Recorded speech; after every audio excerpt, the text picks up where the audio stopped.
جہانگیر کے بعد شاہجہاں، اور شاہجہاں کی نسل میں آتا ہے کون؟ شاہجہاں کی نسل میں آتا ہے آخر میں اورنگزیب۔ بابر پر بھی اعتراض، یہ اکبر پر بھی اعتراض ہوتے ہیں، اورنگزیب پر زیادہ اعتراض ہوتا۔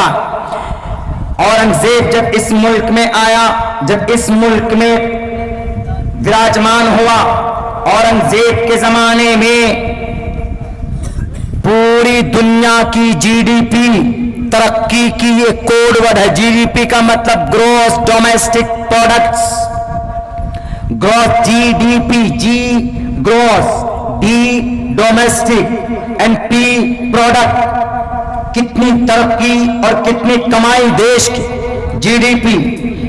اس وقت پوری دنیا کی جی ڈی پی 4% تھی، 4% میں سے 1%، 3% پوری دنیا، 1% صرف بھارت پیدا کرتا تھا اورنگزیب کے زمانے میں۔ اور یہ وہ اورنگزیب تھا جو تھا دھرم پرست، دھارمک تھا، لیکن دھرم کے نام پر کسی کو تکلیف نہیں دی، بلکہ اتنا ایماندار بادشاہ آج تک تاریخ کی کسی بڑی کتاب میں نہیں لکھی۔ Doctor B N Pandey, he was member of parliament 1977، 1977 میں doctor B N Pandey parliament کے ممبر تھے۔ انہوں نے کہا کہ اورنگزیب پر جتنے الزامات لگتے ہیں وہ غلط ہے، اس لیے کہ اورنگزیب اتنا ایماندار تھا۔ جب اس کی موت کا وقت قریب آیا تو انہیں اپنے وصیت نامہ کو نکال کر جب دیا ان کی بیوی عالیہ بیگم نے، تو ان کی وصیت نامے کو پڑھیے تو آپ کے آنکھوں سے آنسو نکلیں گے۔ یہ اورنگزیب وہ تھا جو اتنی بڑی دولت کا، پورے اکھنڈ بھارت کا، پورے بھارت کو اکھنڈ بنانے والا کوئی ماتر بادشاہ تھا، ایک بادشاہ تو اورنگزیب رحمت اللہ علیہ، عالمگیر اورنگزیب رحمت اللہ علیہ۔ اتنی بڑی دولت کے گدی پر بیٹھنے کے باوجود بھی اس اورنگزیب نے مرتے وقت ان کی پرسنل انکم کتنی تھی؟ 3 لاکھ، 4 لاکھ، 5 لاکھ۔ سوئس بینک میں بھی اکاؤنٹ تھا کیا؟ بالکل نہیں، بلکہ آج کی تاریخ میں ان نیتاؤں کو عوام کے ٹیکس سے 10 لاکھ روپے کی سوٹ پہنتے ہیں، 3 لاکھ روپے کا قلم اور پین استعمال کرتے ہیں، ایک سفر میں کروڑوں روپے خرچ ہوتا۔ آج کی تاریخ میں یہ نیتا، یہ گونگے اور بہرے، یہ شرابی اور کبابی، یہ ہندو مسلمانوں کو لڑانے والے، اسکیمیں اور سازشیں کرنے والے، رچنے والے۔ لیکن دیکھو اورنگزیب کی زندگی کو، وہ اورنگزیب جب مرتا ہے، مرنے سے پہلے اپنی بیوی کو وصیت کرتا، اے عالیہ بیگم میں مر جاؤں، مرنے کے بعد میرے اس تجوری میں میرے پاس 2 تجوری، عالیہ بیگم سے کہتا ایک تجوری کو کھول کر دیکھنا، وہاں پر صرف 14 روپے 12 آنے پیسے، ان روپوں کو میں نے حاصل کیا ہے کیسے؟ یہ ٹوپیاں بیچ بیچ کر ایک شہنشاہ جو پورے بھارت کا کو اکھنڈ بنانے والا اورنگزیب، وہ جب مرتا ہے تو اس کے پاس ماتر 14-12 آنے روپے ہوتے ہیں، 14 روپے 12 آنے یا 12 روپے 14 آنے پیسے ہوتے۔ اے عالیہ بیگم جب میں مروں تو میرے ان پیسوں سے میرے کفن کو خریدنا، بیت المال سے مت لینا، سوئس بینک سے مت لے، یہ ریزرو بینک سے مت لینا۔ کیوں؟ وہ عوام کا پیسہ ہے، وہاں مت جانا۔ اس وقت بیت المال ہوا کرتا تھا، آج کی تاریخ میں ریزرو بینک، بہار گورنمنٹ، بھارت کا بیت المال، ریزرو بینک آف انڈیا لٹا دیا گیا۔ اورنگزیب 14 روپے 12 آنے پیسے، میں نے ٹوپی بن بن کر ان کو بیچ کر فروخت کر کے ہم نے جو پیسے کمائے ہیں ان سے یہ پیسہ جمع ہوا، میرے ان پسینے کی کمائی سے میرے کفن کو خریدنا۔ اور سنو 300 روپے میرے فلاں تجوری میں ہے، اور ان 300 روپے کو لے کر تم غریبوں میں چلے جانا، بانٹ دینا۔